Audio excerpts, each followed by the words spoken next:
ಕಳೆದ 2 ವರ್ಷಗಳ ಅವಧಿಯಲ್ಲಿ ಶಾಸಕರಾಗಿ ಕೆಲಸ ಮಾಡ್ತಾ ಇರುವಂತ ನಮ್ಮೆಲ್ಲರಿಗೆ ಸರ್ಕಾರ ಯಾವುದೇ ರೀತಿಯಾದಂತ ಅನುದಾನಗಳನ್ನು ಕೊಡದೆ ಶಾಸಕರು ತಲೆ ಎತ್ತಿ ಓಡಾಡದಲೇ ಇರುವಂತ ಪರಿಸ್ಥಿತಿ ನಿರ್ಮಾಣ ಆಗಿದೆ ಎನ್ನುವಂಥದ್ದು ನಮ್ಮೆಲ್ಲರ ಗಮನದಲ್ಲಿ ಬಂದಿದೆ. ಮಾನ್ಯ ಮುಖ್ಯಮಂತ್ರಿಗಳು ಬಜೆಟ್ನಲ್ಲಿ ಒಂದು ಉಲ್ಲೇಖವನ್ನು ಮಾಡಿದ್ದಾರೆ. ಏನು ಅಂತಂದ್ರೆ, ಆ ಗಂಟಲು ಒಣಗಿದೆ, ತಕೋ ಈ ಬಂಗಾರದ ಸರಪಳಿ, ಬದಲಾಗಿ ಒಂದು ಗುಟುಕು ನೀರು ಕೊಡು, ವಿಲ್ಸನ್ ಕಟೀಲ್ ಅವ್ರದ್ದು ಹೇಳಿದ್ದನ್ನು ಒಂದು ಉಲ್ಲೇಖ ಮಾಡಿದ್ದಾರೆ. ನಾವೀಗ ಒಂದು ಗುಟುಕು ನೀರನ್ನು ಕೇಳ್ತಾ ಇರೋದು ಸರ್ಕಾರದ ಹತ್ರ. ಕಳೆದ 2 ವರ್ಷಗಳ ಅವಧಿಯಲ್ಲಿ ಯಾವುದೇ ರೀತಿಯಾದಂಥ ಅಭಿವೃದ್ಧಿ ಚಟುವಟಿಕೆಯನ್ನು ಮಾಡದೆ ನಾವು ಅದನ್ನು ಮಾಡಿದ್ದೀವಿ ಇದನ್ನು ಮಾಡಿದ್ದೀವಿ ಅಂತೇಳಿ ಭಾಳ ದೊಡ್ಡ ಪ್ರಮಾಣದಲ್ಲಿ ಸರ್ಕಾರ ನಮ್ದು 2 ವರ್ಷದ ಸಾಧನಾ ಸಮಾವೇಶವನ್ನು ಕೂಡ ಮಾಡಿಬಿಡ್ತು. ಸೂ ಫ್ರಮ್ ಸೋ ಅನ್ನುವಂಥ ಒಂದು ಪಿಕ್ಚರ್ ಬಹಳ ಪ್ರಸಿದ್ಧಿ. ಈಗ ಎಲ್ಲರೂ ಅದನ್ನು ಬಹಳ ಪ್ರಸಿದ್ಧಿಯಾಗಿ ತೆಗೆದುಕೊಂಡಿದ್ದಾರೆ. ನಾನು ಈ ಸರ್ಕಾರವನ್ನ ಬಿ ಫ್ರಮ್ ಸಿ ಅಂತ ಹೇಳ್ತೇನೆ, ಬೋಗಸ್ ಫ್ರಮ್ ಕಾಂಗ್ರೆಸ್ ಅಂತ. ಕಳೆದ 2 ವರ್ಷಗಳಲ್ಲಿ ಬೋಗಸ್ಗಳನ್ನು ಹೇಳಿದ್ದು ಬಿಟ್ರೆ ಬೇರೆ ಏನನ್ನೂ ಕೂಡ ಈ ಸರ್ಕಾರ ಮಾಡಲಿಲ್ಲ. ಮಾತಾಡಬೇಕಾದ್ರೆ ನಮ್ಮ ಸರ್ಕಾರ ಆ ರೀತಿ ಮಾಡಿದೆ, ನಮ್ದು ಹಂಗಿದೆ ಹಿಂಗಿದೆ ಅಂತ ಬಹಳ ಉದ್ದುದ್ದ ಭಾಷಣಗಳನ್ನು ಈ ಸರ್ಕಾರ ಮಾಡ್ತಾ ಬಂದಿದೆ. ನೀವೇ ಹೇಳಿದಿರಿ, ನನಗೆ ಉದ್ದ ಮಾತಾಡ್ಲಿಕ್ಕೆ ಹೋಗೋದಿಲ್ಲ. ನಿನ್ನೆ ಸಿಎ ರಿಪೋರ್ಟನ್ನ ಮಾನ್ಯ ಮುಖ್ಯಮಂತ್ರಿಗಳು ಸದನದಲ್ಲಿ ಮಂಡಿಸಿದ್ದಾರೆ. ಮಾನ್ಯ ಅಧ್ಯಕ್ಷರೇ, ಸಿಎ ರಿಪೋರ್ಟ್ ಅನ್ನ ನೋಡ್ಬಿಟ್ರೆ ಈ ಸರ್ಕಾರ ಯಾವ ದಿಕ್ಕಿನ ಕಡೆಗೆ ಸಾಗ್ತಾ ಇದೆ ಅನ್ನೋದನ್ನ ವಿರೋಧ ಪಕ್ಷ ಹೇಳುವಂತ ಅಗತ್ಯ ಇಲ್ಲ. ನಾವು ವಿರೋಧ ಪಕ್ಷದವರು ಟೀಕೆ ಮಾಡ್ತೀವಿ ಅಂತ ನೀವು ಹೇಳಿದ್ರೆ, ಸಿಎ ರಿಪೋರ್ಟ್ ಈ ಸರ್ಕಾರದ ಆರ್ಥಿಕ ಸ್ಥಿತಿಯನ್ನ, ಈ ಸರ್ಕಾರದ ದೂರದೃಷ್ಟಿಯ ಯೋಚನೆಗಳನ್ನ ಎಳೆ ಎಳೆಯಾಗಿ ಬಿಡಿಸಿದ್ದಾರೆ. ನಾನು ಅದನ್ನ 2 ಪ್ಯಾರ ಓದ್ತೇನೆ ಅಷ್ಟೇ. ಮಾನ್ಯ ಅಧ್ಯಕ್ಷರೇ, 2023-24ನೇ ಸಾಲಿನಲ್ಲಿ ರಾಜ್ಯದ ಸ್ವೀಕೃತಿಯು ಕಳೆದ ವರ್ಷಕ್ಕಿಂತ 1.86% ಬೆಳೆದರೆ ಅದರ ಖರ್ಚು 12.54% ಹೆಚ್ಚಾಗಿದೆ. ವೆಚ್ಚದ ಬೆಳವಣಿಗೆಯು ಮುಖ್ಯವಾಗಿ ಖಾತರಿ ಯೋಜನೆಗಳಿಂದಾಗಿತ್ತು.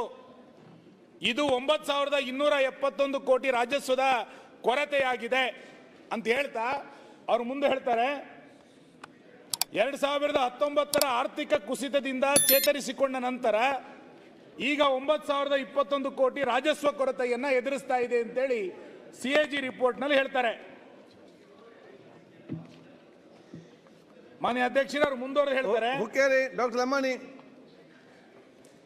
ಅವರು ಮುಂದುವರೆದು ಏನ್ ಹೇಳ್ತಾರೆ ಅಂತ ಕೇಳಿದ್ರೆ, ಬರ್ಮಗೌಡ ಪಾಟೀಲ್, ಖಾತರಿ ಯೋಜನೆಗಳು ಮತ್ತು ಅದರಿಂದ ಉಂಟಾಗುವ ಕೊರತೆಗಳನ್ನು ನೀಗಿಸಲು ರಾಜ್ಯವು 63,000 ಕೋಟಿ ನಿವ್ವಳ ಮಾರುಕಟ್ಟೆ ಸಾಲವನ್ನು ಪಡೆದುಕೊಂಡಿತು. ಇದು ಕಳೆದ ವರ್ಷದ ನಿವ್ವಳ ಸಾಲಗಳಿಗಿಂತ 37,000 ಕೋಟಿ ಹೆಚ್ಚಾಗಿದೆ. ಇದು ಮುಂದಿನ ದಿನಗಳಲ್ಲಿ ಮರುಪಾವತಿ ಹೊರೆಯನ್ನು ಹೆಚ್ಚಿಸುವುದಲ್ಲದೆ ರಾಜ್ಯದ ಬಡ್ಡಿ ಹೊರೆಯನ್ನು ಅಗಾಧವಾಗಿ ಹೆಚ್ಚಿಸುತ್ತದೆ. 14 ಬಜೆಟ್ ಅನ್ನು ಮಂಡಿಸಿದಂತ ಮುಖ್ಯಮಂತ್ರಿಗಳ ರಾಜ್ಯ ಸರ್ಕಾರದ ಯೋಜನೆಯ ಬಗ್ಗೆ ಸಿಎಜಿನವರು ಹೇಳಿರುವಂಥದ್ದು, ಇಂದಿನ ವರ್ಷಕ್ಕೆ ಹೋಲಿಸಿದರೆ ರಾಜ್ಯವು ಮೂಲ ಸೌಕರ್ಯಕ್ಕಾಗಿ ಬಂಡವಾಳ ವೆಚ್ಚವನ್ನು, ಇದು ಬಹಳ ಇಂಪಾರ್ಟೆಂಟ್, ನಾವೆಲ್ಲರೂ ಕೂಡ ಕೇಳ್ತಾ ಇರೋದು ಇದನ್ನೇ ಅಶೋಕ್, ಇಂದಿನ ವರ್ಷಕ್ಕೆ ಹೋಲಿಸಿದರೆ ರಾಜ್ಯವು ಮೂಲ ಸೌಕರ್ಯಕ್ಕಾಗಿ ಬಂಡವಾಳ ವೆಚ್ಚವನ್ನು ಸುಮಾರು 5,229 ಕೋಟಿಗಳಷ್ಟು ಕಡಿಮೆ ಮಾಡಿದೆ. ಇದು ಹಿಂದಿನ ವರ್ಷಕ್ಕೆ ಹೋಲಿಸಿದರೆ ಅಪೂರ್ಣ ಯೋಜನೆಗಳ ವೆಚ್ಚಗಳ ಮೇಲೆ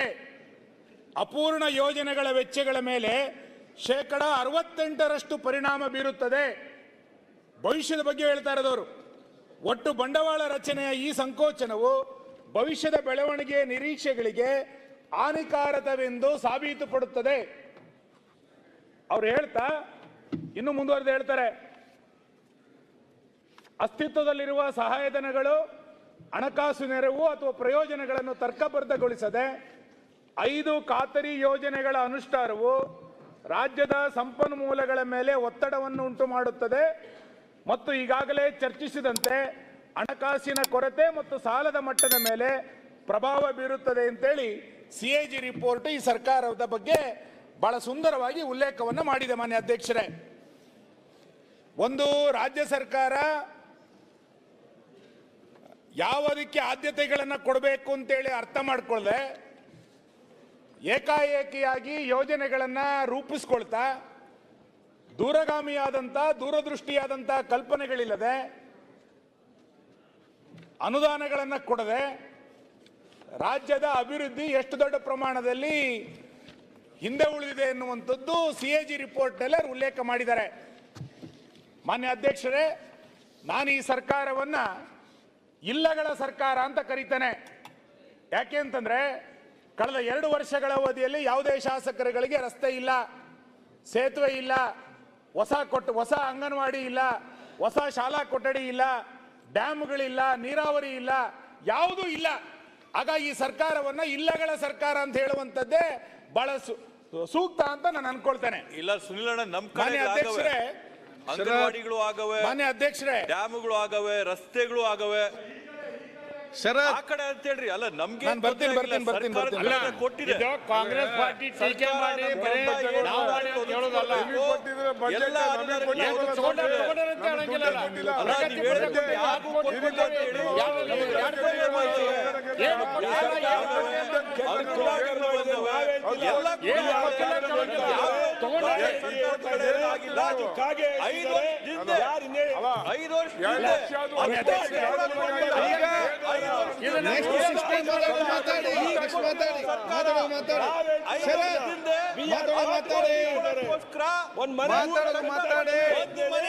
ಈಗ ಬಾರಿ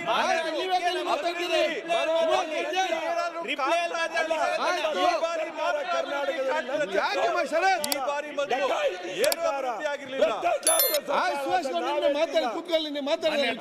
ಅಲ್ಲ, ಇದು ಇಡೀ ಕರ್ನಾಟಕ ಸಭೆ ಸಿಕ್ಕಿದ್ರೆ ಸಾಕಾಗಲ್ಲ. ಇಲ್ಲಿಗೂ ಆಂಧ್ರ ಪ್ರದೇಶ ಅಲ್ಲ, ಶರತ್ ಅವರೇ, ತಮಿಳ್ನಾಡಲ್ಲ. ಶರತ್ ಮಾನ್ಯ ಅಧ್ಯಕ್ಷರೇ, ಅವ್ರೀಗ ಅವರ ಊರಲ್ಲಿ ಏನಾಗಿಲ್ಲ ಅಂತ ಹೇಳ್ತಾರೆ, ನಿಮ್ಮ ಊರಲ್ಲಿ ಬರ್ತೀನಿ ಸರ್ ಅಧ್ಯಕ್ಷ. ಅವರ ಕ್ಷೇತ್ರದಲ್ಲಿ ಏನಾಗಿಲ್ಲ ಆ ವಿಚಾರ ಹೇಳ್ತಾರೆ ಅಷ್ಟೇ.